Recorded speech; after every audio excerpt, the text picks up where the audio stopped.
2010ஆம் ஆண்டு. அப்போது திமுக ஆளுங்கட்சி, அம்மா அவர்கள் எதிர்க்கட்சி. ஒரு பெரிய மிரட்டல் விடுத்து அம்மா அவர்களுக்கு எதிராக மதுரை மாவட்டத்தில் பல இடங்களில் போஸ்டர் ஒட்டியிருந்தார்கள். அந்த போஸ்டரில் அம்மா அவர்கள் மதுரைக்கு வந்தால் திரும்பி செல்ல மாட்டார், மதுரைக்கு அம்மா அவர்கள் வரக்கூடாது என்று மதுரை மாவட்டத்தில் பல இடங்களில் அந்த போஸ்டரை ஒட்டி பெரிய மிரட்டல் எல்லாம் கொடுத்தார்கள். அதேபோல் ஜெயா டிவிக்கும் மிரட்டல் தொலைபேசிகள், மிரட்டல் கடிதங்கள் வந்து கொண்டிருந்தது.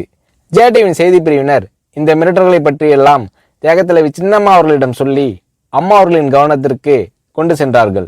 அம்மா அவர்கள் துணிச்சல், வீரம், கம்பீரம் இவற்றின் ஒட்டுமொத்த உருவம். அதனால் புரட்சி தலைவி அம்மா அவர்கள், நான் மதுரைக்கு போய் தீருவேன், பொதுக்கூட்டத்தில் பேசியே தீருவேன், எது நடந்தாலும் எதிர்கொள்கிறேன் என்று சொல்கிறார்கள். ஒரு கட்டத்தில் ஜெயா டிவிக்கு மிரட்டல் எப்படி வருகிறது என்றால், ஜெயா டிவியின் அலுவலகத்தை வெடிகுண்டு வைத்து தகர்ப்போம், அம்மா அவர்கள் மதுரைக்கு வந்தால் ஜெயா டிவியை ஒழிப்போம், இப்படியெல்லாம் நிறைய மிரட்டல்கள் தொலைபேசியின் வாயிலாகவும் கடிதத்தின் வாயிலாகவும் வந்து கொண்டிருக்கிறது.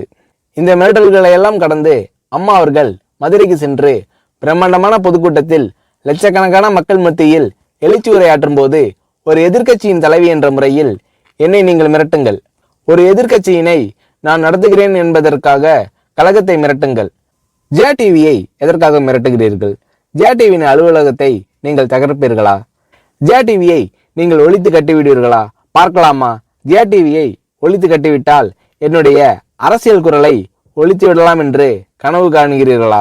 ஜெயா டிவி என் உயிருக்கும் மேலானது, நான் என்னுடைய உயிரை விட அதிகமாக நேசிப்பது, என்னுடைய அரசியல் கரமாக நான் போற்றி புகழ்வது, அதன் மேல் நீங்கள் கை வைப்பீர்களா, பார்க்கலாமா என்று எழுச்சி உரையாற்றினார் புரட்சி தலைவி அம்மா அவர்கள்.